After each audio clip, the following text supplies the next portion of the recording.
जय जय साईं राम। सर्वप्रथम मैं श्रद्धा के साथ श्री साईं बाबा के चरणों में प्रणाम करती हूँ। ओम साईं राम। श्री साईं सच्चरित्र अध्याय 33। बाल बुआ सुतार। मुंबई में एक बाल बुआ नाम के संत थे जो कि अपनी भक्ति, भजन और आचरण के कारण आधुनिक तुकाराम के नाम से विख्यात थे। सन 1917 में वे शिरडी आए। जब उन्होंने बाबा को प्रणाम किया तो बाबा कहने लगे कि मैं तो इन्हें 4 वर्षों से जानता हूँ। बाला बुआ को आश्चर्य हुआ और उन्होंने सोचा कि मैं तो प्रथम बार ही शिरडी आया हूँ, फिर यह कैसे संभव हो सकता है। गहन चिंतन करने पर उन्हें बाबा के शब्दों की यथार्थता का बोध हो गया और वे मन ही मन कहने लगे कि संत कितने सर्वव्यापक और सर्वज्ञानी होते हैं तथा अपने भक्तों के प्रति उनके हृदय में कितनी दया होती है।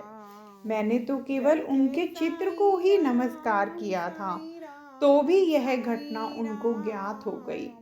इसलिए उन्होंने मुझे इस बात का अनुभव कराया है कि उनके चित्र को देखना ही उनके दर्शन के सदृश है। अब हम अप्पा साहिब की कथा पर आते हैं। जब वे ठाणे में थे तो उन्हें भिवंडी दौरे पर जाना पड़ा, जहां से उन्हें 1 सप्ताह में लौटना संभव न था। उनकी अनुपस्थिति में तीसरे दिन उनके घर में एक विचित्र घटना हुई। दोपहर के समय अप्पा साहिब के घर पर एक फकीर आया जिसकी आकृति बाबा के चित्र से ही मिलती जुलती थी।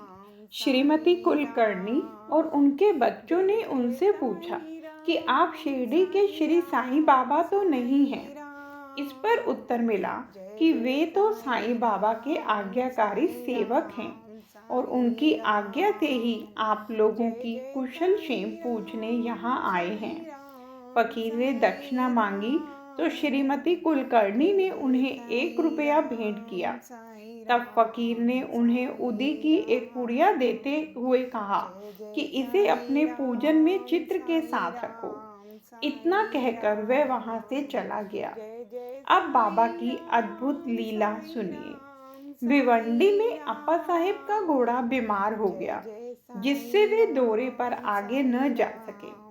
तब उसी शाम को वे घर लौट आए। घर आने पर उन्हें पत्नी के द्वारा फकीर के आगमन का समाचार प्राप्त हुआ। उन्हें मन में थोड़ी अशांति सी हुई कि मैं फकीर के दर्शनों से वंचित रह गया तथा पत्नी द्वारा केवल 1 रुपया दक्षिणा देना उन्हें अच्छा न लगा। वे कहने लगे कि यदि मैं उपस्थित होता तो 10 रुपए से कम कभी न देता। तब वे भूखे ही फकीर की खोज में निकल पड़े। उन्होंने मस्जिद एवं अन्य कई स्थानों पर खोज की, परंतु उनकी खोज व्यर्थ ही सिद्ध हुई।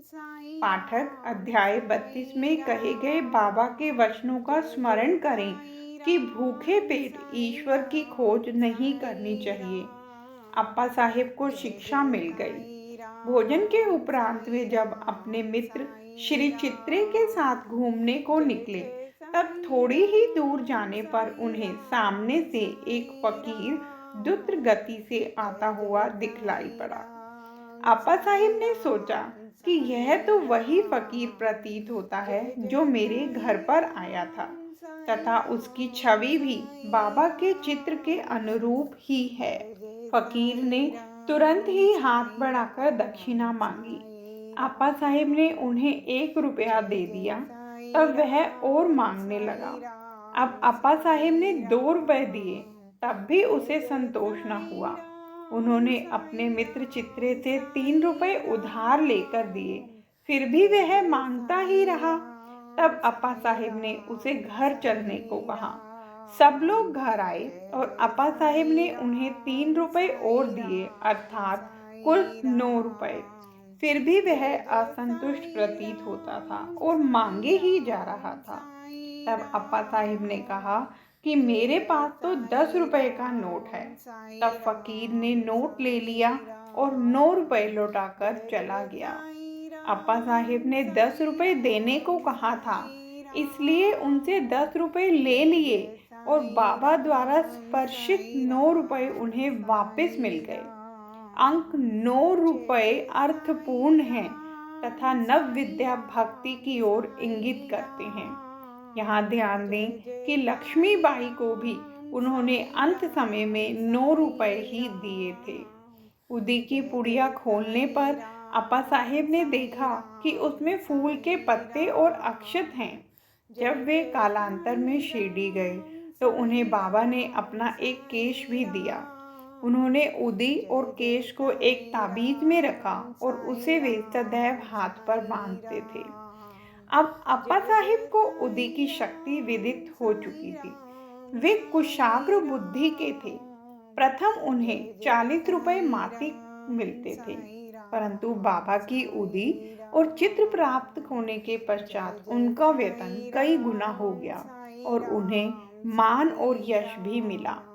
इन अस्थायी आकर्षणों के अतिरिक्त उनकी आध्यात्मिक प्रगति भी शीघ्रता से होने लगी। इसलिए सौभाग्यवश जिनके पास उदी है उन्हें स्नान करने के पश्चात मस्तक पर धारण करना चाहिए और कुछ जल में मिलाकर तीर्थ की तरह ग्रहण करना चाहिए। जय साईं राम।